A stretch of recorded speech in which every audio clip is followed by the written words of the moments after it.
The Z5II is here. As rumoured, Nikon's entry-level full-frame camera was released on April 2nd, and that was just 4 or 5 months after the Z52. If you're trying to decide between the two, or you're just interested in this video, I'll compare the two cameras.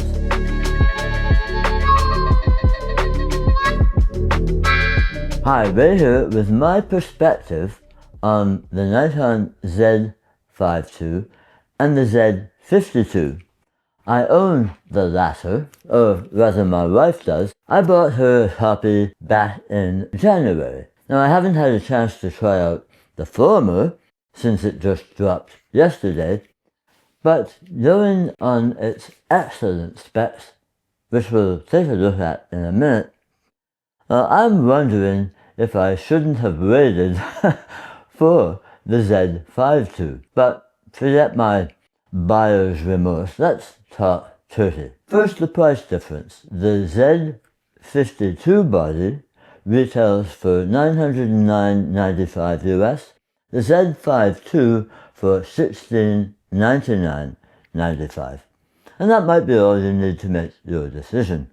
But let's press on. Cosmetically and structurally, it looks like the Z5II carries on from all the other Z cameras, which in my experience are second to none. And the Nikon Z5II's front, back, and top are made from magnesium alloy. Meanwhile, the Z52, channeled up here, is primarily made from fiber-reinforced plastic.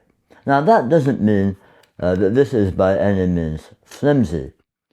I'm guessing that the Z52 is perhaps a bit more weather resistant. Still, I've used this Z50 in some pretty extreme weather without apparent ill effect. Same excellent grip and well-placed controls. Like the Z52, the Z5II's control dial sits on the top right rather than left side, where other Z cameras like the Z8, Z9, Z6 III have theirs located. And linear a second here to notice that, like the Z52, the Z5II also has a dedicated button to quickly change picture profiles without resorting to the main or the I menu. We have two programmable function buttons, same as on the Z52 here. The Z52 weighs approximately 495 grams, 17.46 ounces. The Z5II tips the scales at 620 grams or 24.7 ounces. So that's something that might figure into your decision as well. Both cameras feature the flippy screen that debuted with the ZF. But here's where the two diverge. The Z5II features a monitor resolution of 2100K dots with 15-level manual brightness controls. The Z52 makes do with 0.104K 13-level controls. The obvious difference between the two cameras, the Z5II is a full frame with a 24.5 megapixel backside illuminated CMOS sensor, 50% larger than the Z52's 20 megapixel non-BSI APS-C CMOS sensor. Both cameras, of course, take advantage of the Speed 7 processor that came to us from the flagship Z9, and that's revolutionized performance through the Z8, ZF, and Z6 III. The Z5II features in-body image stabilization. Now, I made a point of the fact that the Z52 does not, and though my wife Amanda is not ungrateful, she was also disappointed in the lack of IBIS in the Z52. The Z5II doesn't mess around. The original Z5 included 5-axis, vibration reduction up to 5 stops. The IBIS in this new iteration delivers up to 7.5 stops of image stabilization and focus point VR prioritizes stabilization on the active focus point. Now, if my memory serves, this last function came first with the ZF and then the Z6 III.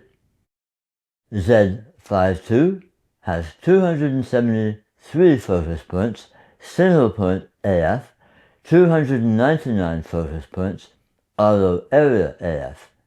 The Z50II has 209 focus points, single point AF, 231 focus points, auto area AF. The Z52 has just one SD UHS-2 compliant card slot.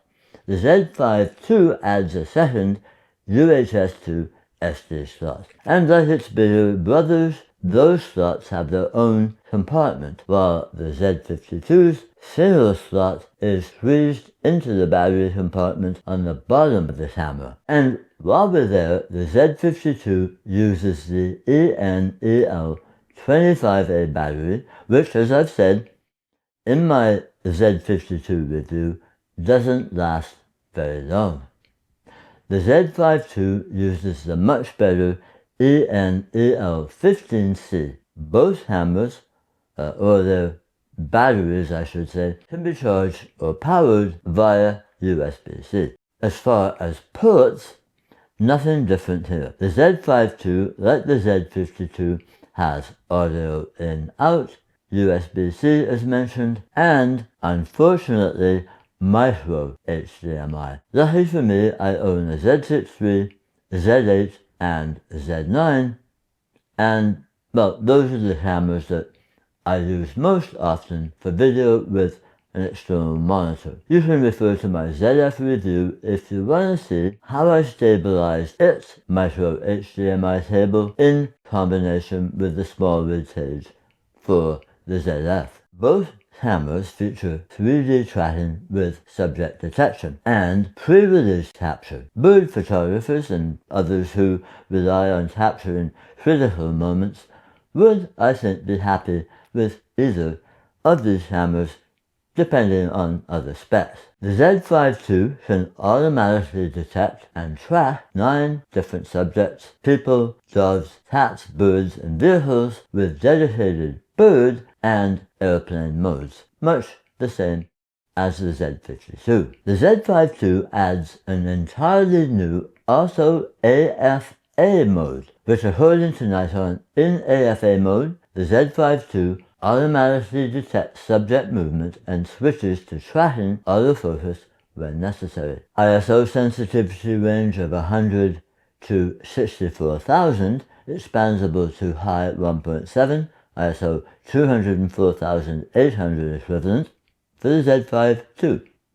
The original Z5 ISO 100 to 51,200 and the Z52 is the same, 51,200. So the Z5II is a low light beast with autofocus detection down to -10 EV. By comparison, the Z52 sees down to just -4 EV. The Z5II EVF is super bright, measuring 1.27 centimeters, 0.5 inches, approximately 3690K dot, quad VGA OLED with color balance and auto and 18 level manual brightness controls. By comparison, the Z52 EVF is 1 centimeter, 0.39 inches, approximately 2360 dot XGA OLED with color balance and auto 13 level manual brightness controls. When it comes to shutter speed, the Z5II features a top shutter speed of 1/8000 second in electronic mode, while the Z52 tops out at 1/4000 second, also using electronic shutter. Now that's a limitation I pointed out in my review of the Z52. If you happen to have a wide aperture lens and you don't want to bother with neutral density filters, well, 1/8000th of a second will certainly help you maintain wider aperture in bright conditions. I won't cover all the frame rates here, but both cameras can shoot 30 frames a second at full resolution in JPEG. But the takeaway here is that the Z52 is capable of shooting 11 frames per second with RAW at full resolution. The Z5II continuous high speed shoots in RAW at around 9.4 frames a second using the mechanical shutter. Both cameras have a maximum shutter speed of 900 seconds, 15 minutes. Let's jump to movie specs. Now, the Z52 video options are impressive for a camera in its class. Full width 4K video up to 30p and 4K 60 footage, albeit with a crop. 10-bit H.265 and a choice of SDR, HLG and N-Log. The Z5II takes it to another level.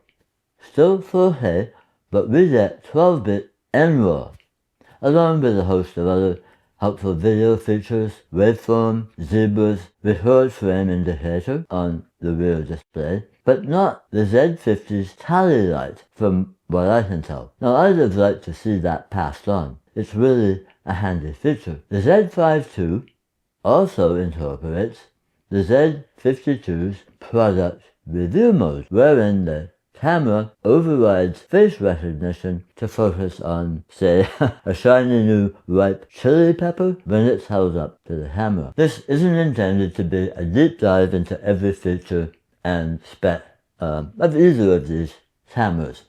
I've already done the Z52, but based on a few hours perusing the Z5II literature and a couple of other reviews, not to mention when it comes to the Z52, I've been using this for the last 3 months.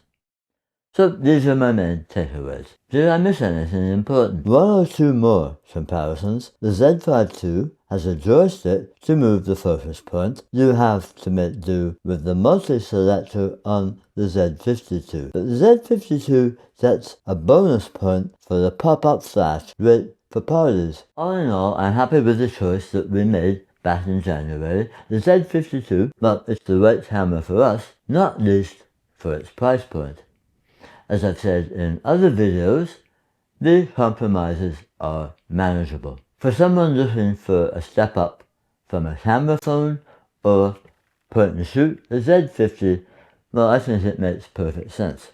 But for those needing something more, especially the advantages of a full-frame camera, if you can afford the $700 premium, the Z5II, well, I think it's an absolute bargain considering its premium features. The Z5II also comes in 2 packages with a 24 to 50mm zoom for $1,999.95 US and 24 to 200 at $2,499.95. The Z52 has several hit options, including the 50 to 250 and 16 to 50 zoom tip, and the package we bought with the 16 to 50 by itself. So which camera is right for you?